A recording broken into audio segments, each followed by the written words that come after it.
आधी सुरुवातीला मी सगळ्या टीमचं खूप अभिनंदन करते. खूपच चांगला सिनेमा त्यांनी केलेला आहे आणि एस्पेशली समीरजींचं, कारण त्यांचा हा पहिला सिनेमा आहे आय गेस, त्याच्यामुळे पण त्यांनी इतका सेन्सिटिव्ह इश्यू इतक्या चांगल्या पद्धतीनं हाताळला आहे आणि इट्स नॉट इझी, कारण असा विषय इतक्या सहजपणाने आणि इतका एंटरटेनिंग करून हाताळणं it's not easy at all.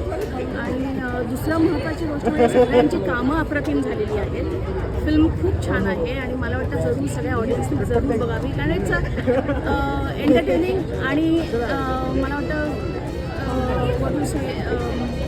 खूप चांगलं शिकायलाही मिळेल. म्हणजे थोडंसं मन आपली जे माइंडसेट बंद असतात कित्येक वेळा, तर ते थोडं ओपन व्हायलाही मला वाटतं खूपच चांगलं गायडन्स या फिल्ममध्ये मिळेल. आणि I give all my best for the film आणि फॉर ऑफकोर्स ऑडियन्स येईलच ही फिल्म बघायला.